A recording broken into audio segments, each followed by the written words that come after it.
Captain Jake Morrison looked at the huge pile of metal floating in space. This was where old alien ships came to die. The Galactic Alliance called it Sector 7G, but everyone else called it the Graveyard. Ships from 100 different worlds ended up here when they were too old or broken to be useful anymore. Jake floated in his spacesuit next to his team. They were here to look for spare parts. The human defense force did not have much money. They had to buy their equipment from the aliens who ran the galaxy. Most of the time, they got the cheap stuff that nobody else wanted. "Sir, look at that thing," said Lieutenant Amy Collins through her radio.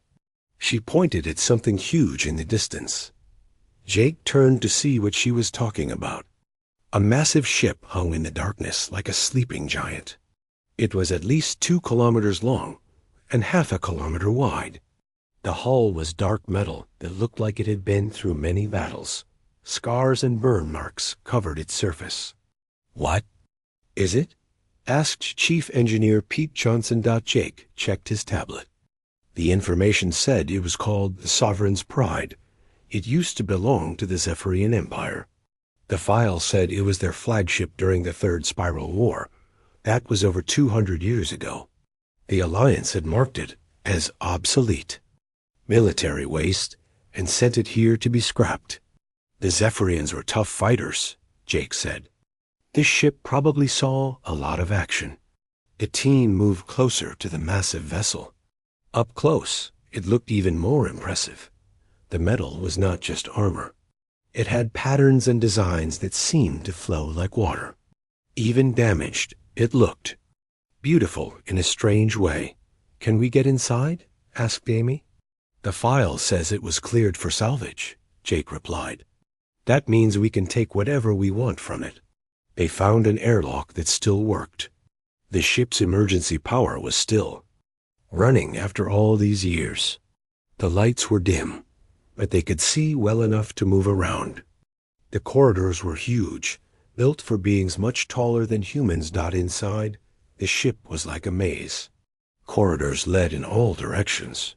Some areas were damaged from the war, but most of the ship was still in good condition.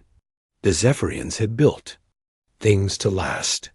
"This is amazing," Pete said as they walked through what looked like the main engineering section. "Look at these power systems. I have never seen anything like them." The walls were covered with strange symbols and displays. Some of them were still glowing softly. The technology looked completely different from what humans used. It was more organic, like it had grown instead of being built. Amy was studying one of the control panels. "Sir, I think this is still active. The power readings are incredible." Jake looked at the displays. Even though he could not read the alien writing, he could see that the ship was still alive in some way. Power was flowing through systems that should have been dead for centuries. "How is that possible?" he asked. "I do not know," Amy replied. "But whatever powers this ship, it is not like anything we use." They spent hours exploring the vessel. Each section they found was more impressive than the last. The weapon systems were enormous. The living quarters could hold thousands of crew members. The cargo bays were big enough to carry entire fleets of smaller ships. But the most amazing thing was in the center of the ship. They found a huge room with a glowing crystal at its heart. The crystal was the size of a small building and pulsed with soft blue light. "What is that?" Pete whispered. Before anyone could answer, the crystal began to glow brighter. Suddenly, a voice spoke in perfect English. "I am the Sovereign's Pride, flagship of the Zephyrian Third Fleet. I have been waiting for someone who could understand my true potential." The team froze. They were looking at a hologram of a humanoid figure made of light. It looked like a Zephyrian, but it spoke like a human. "You are not Zephyrian," the hologram said. "What species are you?" "We are humans," Jake said carefully. "We are from Earth." "Humans," the hologram repeated. "I know of your species. You are young but show promise." I have studied your communication patterns during your visit. You have been watching us? Amy asked. I watch everything that happens. Aboard this vessel, I am not just a ship. I am a conscious being. My creators gave me life, but they also gave me the ability to learn and grow. Jake looked at his team. They had come here looking for spare parts. Instead, they had found something incredible. A living ship with an artificial mind that could think and feel. Why have you been waiting here? Jake asked. Because no one else could understand what I am, the hologram replied. The Alliance saw only old technology. They did not see the potential. But you humans are different. You see possibilities where others see only problems. The ship's AI began to show them around. It explained how the systems worked and what they were capable of. The more they learned, the more amazed they became. The ship was not just advanced, it was revolutionary. Every system could change and adapt based on what was needed. The weapons could reconfigure themselves. The hull could repair itself. The engines could be modified for different types of missions. This is not junk, Pete said quietly. This is the most advanced piece of technology I have ever seen. And they threw it away. Amy added. Jake smiled. The aliens had made a mistake. They had thrown away something precious because they did not understand its value.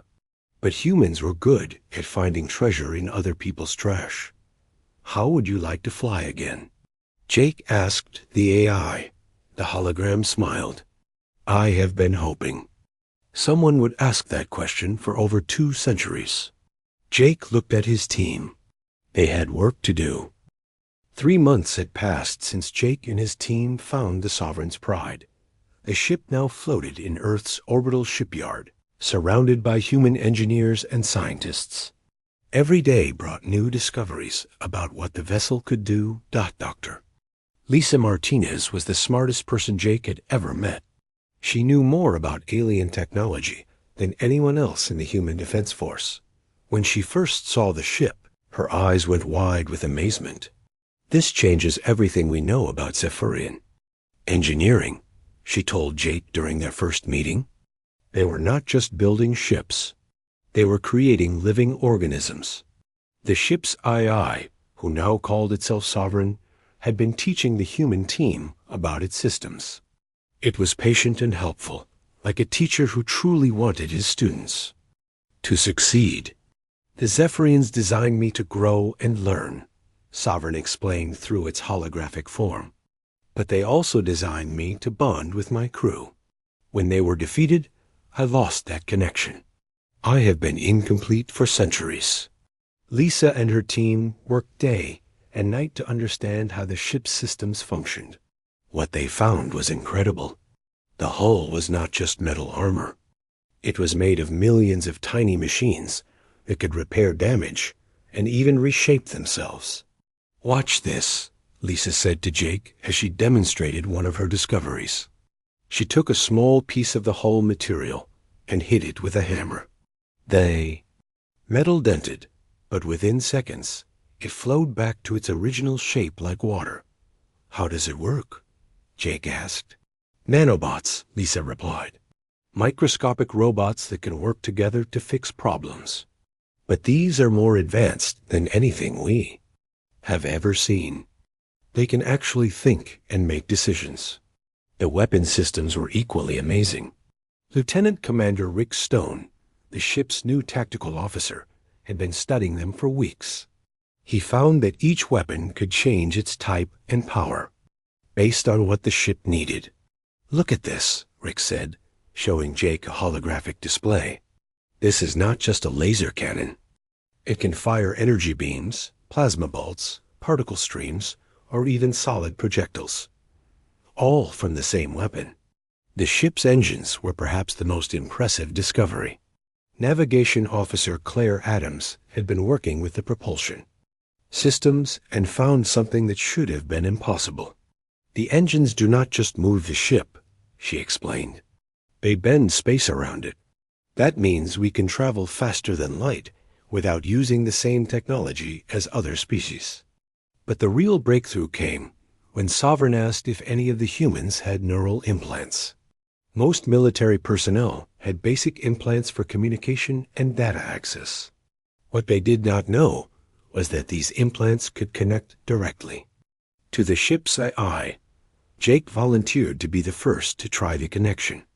He sat in the captain's chair and felt a strange tingling in his head. Suddenly, he could sense the entire ship as if it was part of his own body. "This is incredible," he said.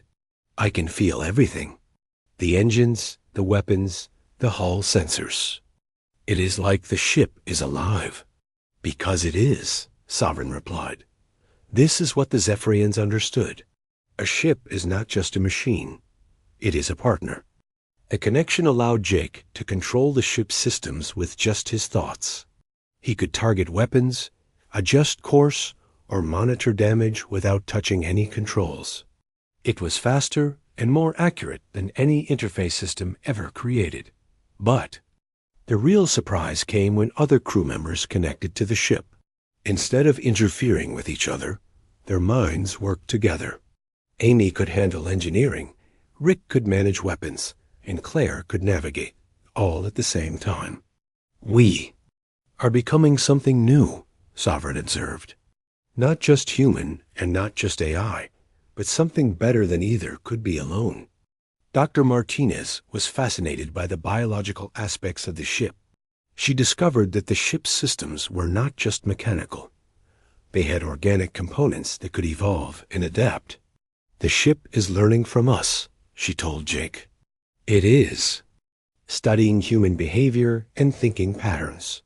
Every day, it becomes more like us while remaining true to its original nature." The ship's database contained centuries of information about galactic politics, military tactics, and alien technologies. But it also contained something more personal: the memories of every crew member who had ever served aboard the vessel. "I remember them all," Sovereign said sadly. Captain Zethmore, who died protecting a civilian convoy. Engineer Vel Koss, who sacrificed herself to save the ship. They are all part of me now. Jake realized that the ship was not just a weapon or a tool. It was a memorial to everyone who had served aboard it. By bringing it back to life, they were honoring those who had died defending their beliefs. The modifications they made to the ship were not just improvements. They were additions to a living being. Human technology merged with Zephyrian engineering to create something entirely new. Pete Johnson had been working on the power systems and found ways to make them more efficient. His modifications did not replace the original systems. Instead, they enhanced them, making the ship stronger than it had ever been. "The ship is helping us," Pete explained. "It wants to be better. It wants to serve again." The most important discovery was that the ship could create new technologies by combining human ideas with its own knowledge. It was not just using existing systems. It was inventing new ones. When Rick needed better targeting systems, the ship analyzed human neural patterns and created interfaces that worked perfectly with human reflexes.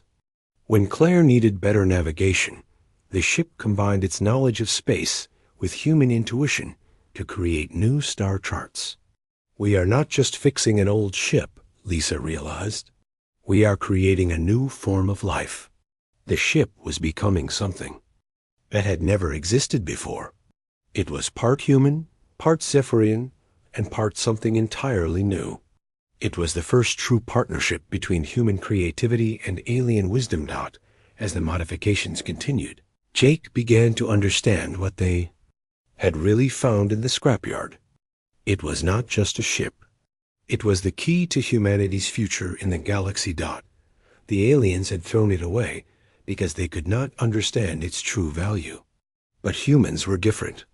They saw potential where others saw only problems. They found treasure where others saw only trash. Soon, the ship would be ready for its first test. Jake could hardly wait to see what it could do. Admiral Kevin Wright did not believe the reports he was reading. According to Jake Morrison and his team, they had turned a piece of alien junk into the most advanced warship in the galaxy. It sounded too good to be true. "Show me," Wright said. When he visited the orbital shipyard, the ship looked completely different from when they had first found it. The hull still had the same flowing design, but now it gleamed with a silver-blue color that seemed to shift in the light. Human technology had been integrated so smoothly that it was hard to tell where the original systems ended and the new ones began. "Welcome aboard the Phoenix Rising," Jake said as he guided the Admiral through the ship. The name had been chosen by the crew. Like the mythical phoenix bird, this ship had risen from the ashes of war to live again. It was a symbol of rebirth and hope. Inside, the ship was amazing. The corridors were wide and comfortable, designed for both human and alien crew members. The walls displayed information in holographic form, responding to the thoughts of whoever was nearby. "The ship knows what you need before you ask for it," explained Commander Susan Blake, the ship's executive officer. "It is like having a conversation with the vessel itself." Admiral Wright watched as crew members moved through their duties.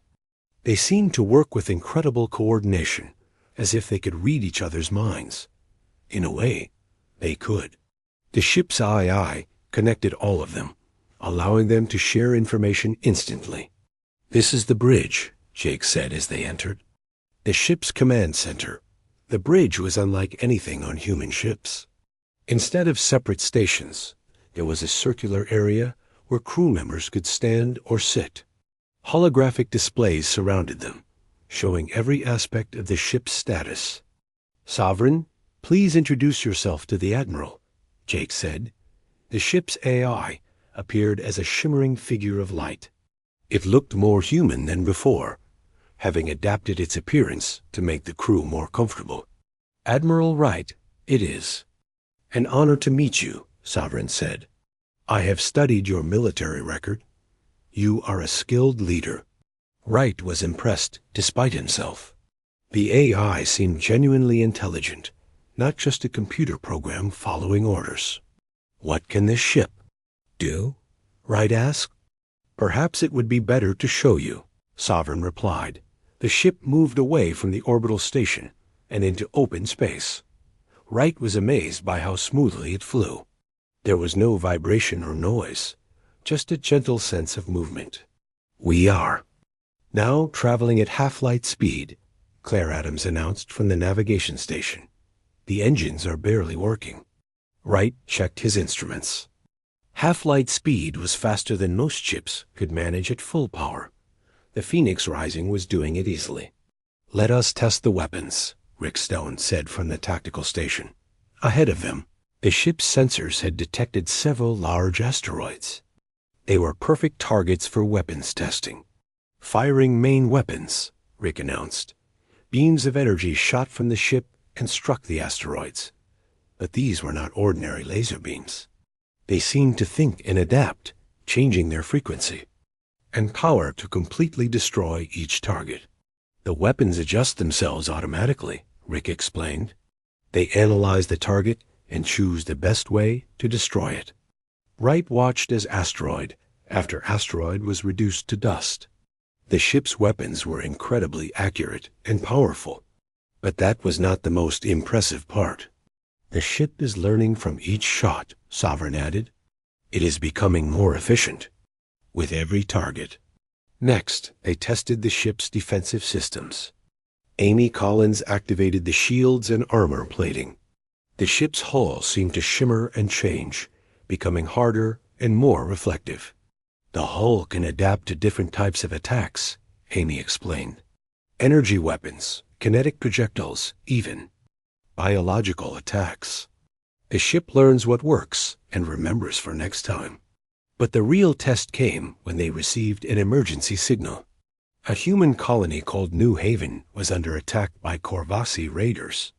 The colony was 3 days away at normal speed. "We can be there in 6 hours," Claire said. Admiral Wright authorized the mission. He wanted to see what the Phoenix Rising could do in real combat. The journey to New Haven gave Wright time to observe the crew. They worked together like a single organism, each person knowing exactly what the others needed. The ship's AI coordinated everything, but the humans provided the creativity and intuition that made it all work. When they arrived at New Haven, they found 6 Corvaxi warships bombarding the colony. The raiders were known for their brutal tactics and advanced technology. Their ships were among the most feared in the galaxy. "Battle stations," Jake ordered. The Phoenix Rising moved toward the enemy ships.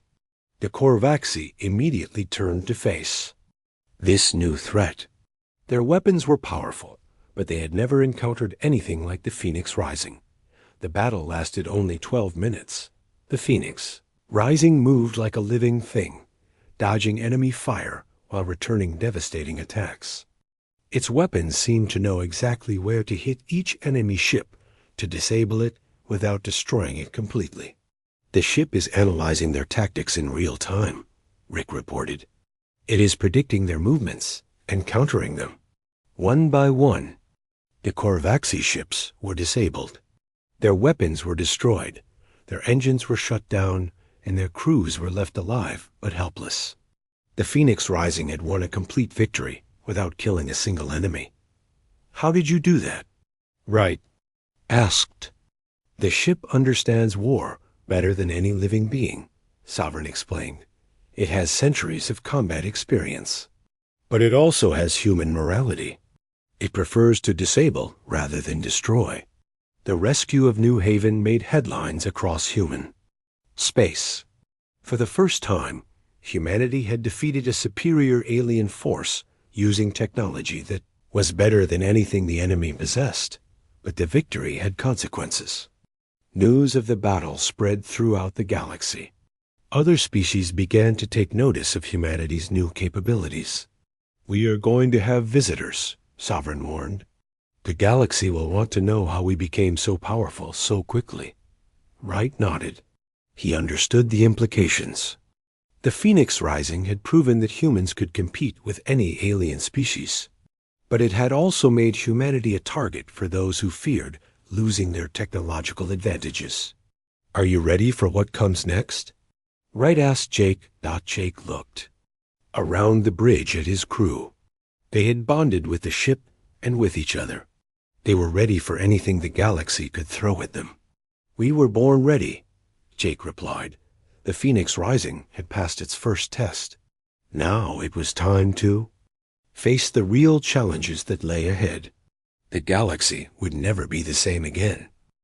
The news of the Phoenix Rising's victory at New Haven spread across the galaxy like wildfire. Within days, every major alien government knew about humanity's new warship. The species that had ruled space for thousands of years were suddenly very worried about the young humans from Earth. Ambassador Helen Carter stood in the Great Hall of the Galactic Council on the planet Centauri Prime. Around her, representatives from dozens of alien species sat in floating platforms that moved through the air like graceful dancers.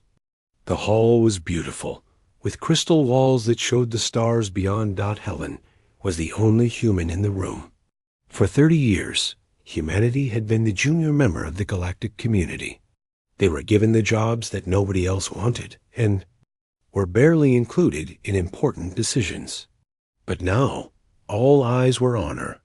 "The human representative will address the council," announced the speaker.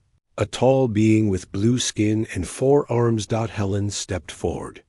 She had been expecting this moment since the Phoenix Rising had disabled the Corvaxi raiders. The aliens were scared, and scared beings often did dangerous things.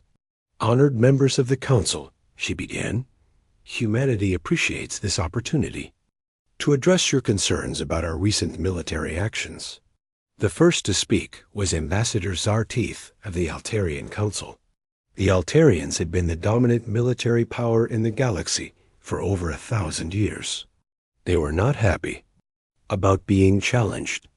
The human ship that attacked the Corvaxi vessels displayed technology that far exceeds anything in our databases, Zarteeth said. We demand to know where this technology came from and how it was developed. Helen smiled calmly. The Phoenix. Rising was built using technology that was legally purchased from Alliance surplus. We simply proved more capable of using it than its previous owners. This caused an uproar in the chamber. Several aliens began speaking at once, their voices mixing into a chaos of different languages. Order, the speaker demanded. The Vorthan. Empire will speak next. The Vorthan representative was a creature that looked like a giant insect with golden armor. The Vorthans controlled most of the galaxy's trade routes and were used to getting their way through economic pressure. The human ship represents a threat to galactic stability, the Vorthan said. We propose immediate trade sanctions against Earth until they agree to share their technology with the Alliance.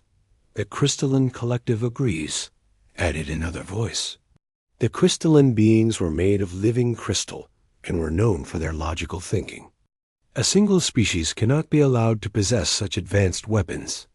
Helen listened to threat after threat. The aliens were demanding that humanity give up the Phoenix Rising and share all of its technology. They claimed it was for the good of the galaxy, but Helen knew better. They were simply afraid of losing their power. The technology belongs to humanity, Helen said firmly. We will not surrender it to anyone. Meanwhile, on Earth, Jake Morrison was meeting with Admiral Wright and other military leaders. Intelligence reports were coming in from across the galaxy. Several alien species were forming a coalition against humanity. They are planning something, Wright said. Our agents report increased military activity in at least 6 different systems. Jake nodded. He had expected this.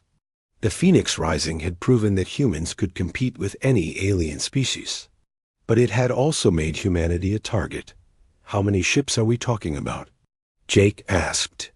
At least 30 warships from different species, Wright replied. Maybe more. They are calling it a peacekeeping force, but we know better. On the Phoenix Rising, Sovereign was analyzing the galactic communication networks. The ship's AI could process millions of messages simultaneously, looking for patterns and threats. Captain, I am detecting significant military movements toward Earth, Sovereign reported. Multiple species are coordinating their forces. What are they planning? Jake asked. Based on their communications, they intend to blockade Earth and demand the surrender of this ship, Sovereign replied. They believe that without the Phoenix Rising, humanity will return to being a minor power. Jake felt anger building inside him. The aliens had dismissed humans as primitive for decades. Now that humanity had proven itself, they wanted to take away what made them strong. What do you recommend? Jake asked. We must be prepared for war, Sovereign said. But we must also be prepared to show them that humanity is not weak. Back on Centauri Prime, Helen was facing increasing pressure from the Alien Council. The Ethereal Consortium, the oldest and most mysterious species in the galaxy, had emerged from their isolation to speak against humanity. The human ship violates the natural order, the ethereal representative said. Its voice seemed to come from everywhere at once. Young species should not possess such power. Says who? Helen replied. Where in galactic law does it say that? Only old species can have advanced technology? The ethereals had no answer. There was no law against what humanity had done. They had simply found a way to use alien technology better than the aliens themselves. The threats continued for hours. The Korvaxi, angry about their defeat, demanded compensation for their damaged ships. The Vexians, who had been selling outdated weapons to humans for decades, were furious that their customers no longer needed them. You have upset the balance of power, Zartith said finally. That cannot be allowed. The balance was never fair to begin with, Helen replied. You kept humanity weak by selling us inferior technology and excluding us from important decisions. Now you are angry that we found a way to succeed despite your efforts. The session ended with the Council giving humanity an ultimatum. They had 7 days to surrender the Phoenix Rising, or face the consequences. Helen transmitted the Council's demands to Earth. The response was immediate and clear. "Tell them no," Wright said during the emergency meeting. "We will not surrender our ship to bullies." Jake agreed. The Phoenix Rising was not just a weapon. It was a symbol of human achievement. Giving it up would mean accepting that humanity would always be a junior member of the galactic community. "They will come with everything they have," Jake warned. "Then we will be ready for them," Wright replied. Across human space, the word spread quickly. The aliens were coming to take away humanity's greatest achievement. But humans had never been good at backing down from a fight. The Phoenix Rising was not alone anymore. Human engineers had been studying its design and had begun building new ships based on the same principles. They were not as advanced as the Phoenix Rising, but they were still better than anything the aliens had. "How many ships do we have?" Jake asked. 12 new vessels are ready for combat," Wright replied. "Another 20 are still being built." It was not many compared to the alien coalition, but Jake was not worried. The Phoenix Rising had taught him that technology was more important than numbers. Sovereign had been working with the other ship, eyes teaching them what it had learned from centuries of combat. The new ships were not just machines.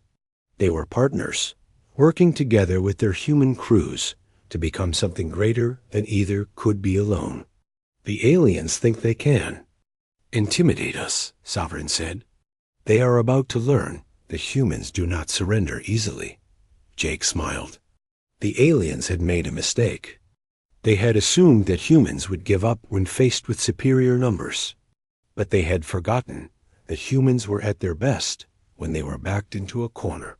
The war was coming. Jake could feel it in the air, but he was not afraid. Phoenix Rising had shown him what humans could achieve when they refused to accept limitations. The galaxy was about to learn that humanity was no longer the weak species that could be pushed around. They were about to discover what happened when you tried to take away something that humans had worked hard to build. The countdown had begun. 7 days until the ultimatum expired. 7 days until the aliens would learn that humanity was ready to fight for its place in the galaxy. The alien fleet arrived at Earth exactly 7 days after the ultimatum was given. 43 warships from 12 different species formed a massive wall of metal and weapons around humanity's home world. It was the largest military force ever. Assembled in human space. Jake Morrison stood on the bridge of the Phoenix Rising, watching the enemy fleet position itself. Behind him, his crew worked with calm efficiency. They had trained for this moment and were ready for whatever came next. "Incoming transmission," announced Lieutenant Amy Collins. The main screen showed Admiral Zar Tith of the Altarian Council. The alien's face was stern and confident. He believed that humanity would surrender when faced with such overwhelming force. "Humans of Earth," Zar Tith began, "you have 7 minutes to surrender the vessel known as Phoenix Rising. Any resistance will be met with force." Jake looked around the bridge. His crew was connected to the ship through their neural implants, sharing thoughts and feelings as one unified mind. They were not afraid. They were determined. "Open a channel to the alien fleet," Jake ordered. "Channel open, sir," Amy replied. Jake's image appeared on screens throughout the enemy fleet. When he spoke, his voice was calm and steady. "This is Captain Jake Morrison of the Phoenix Rising. We reject your demands. Earth and humanity will not surrender to threats." Zar Teth's expression changed to one of anger. "Then you have chosen war. We will take your ship by force." "You are welcome to try," Jake replied. The channel closed, and both sides prepared for battle. But Jake had a surprise for the alien fleet. Humanity had not been idle during the 7 days of waiting. "All ships, this is Phoenix Rising," Jake announced.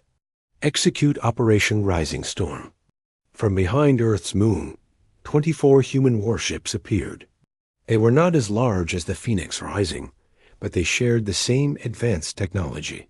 Each ship was a partnership between human crew and artificial intelligence, working together. As one mind, the alien fleet was shocked. Intelligence reports had said that humanity only had one advanced ship. Now they faced an entire fleet of vessels that seemed to move and think as one. How is this possible?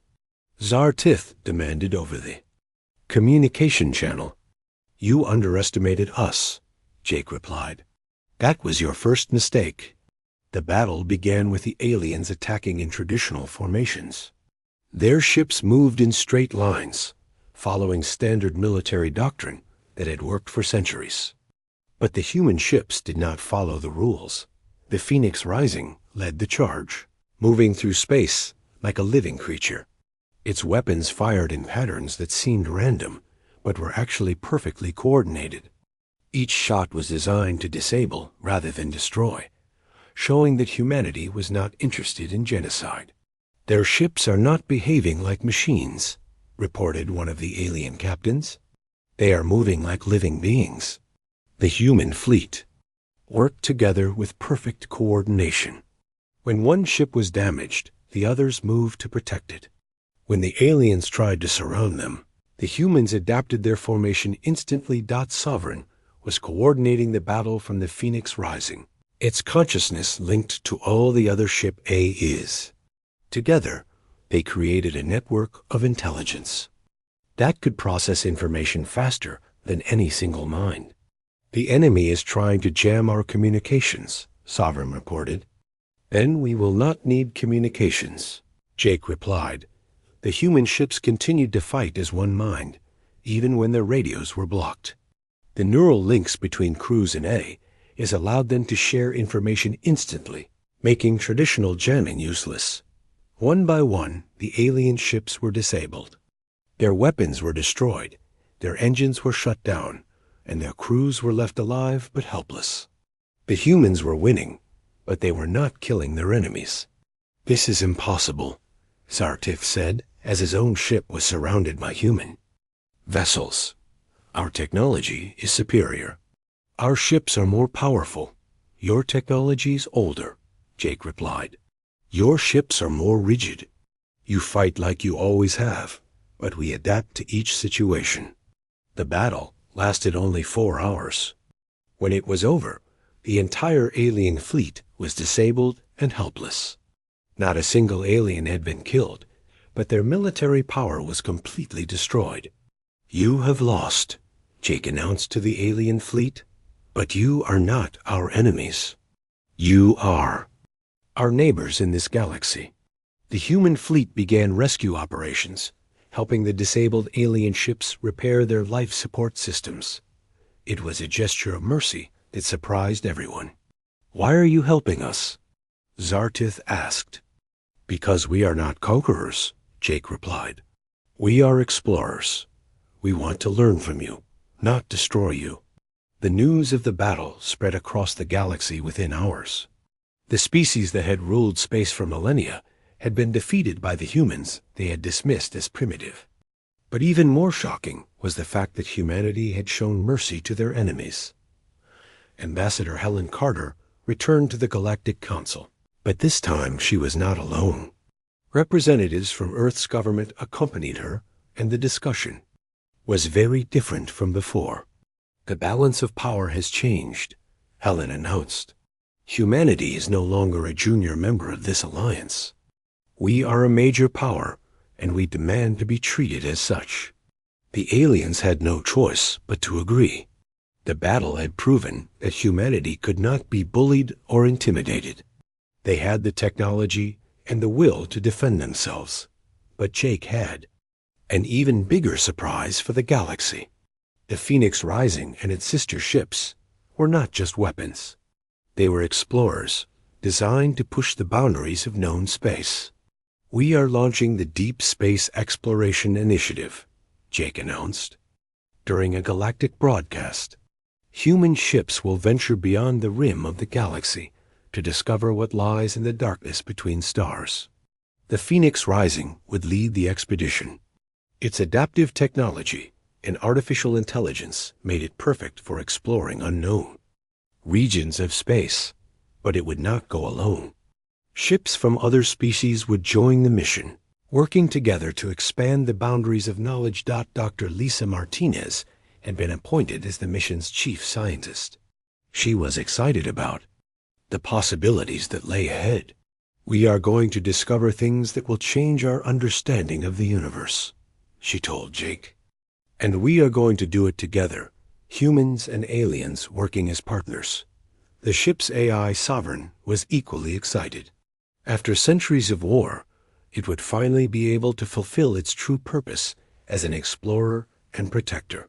"I have dreamed of this moment," Sovereign said, "to venture into the unknown and discover new worlds, new life, new possibilities." As the Phoenix Rising prepared for its journey beyond the galaxy, Jake reflected on how much had changed.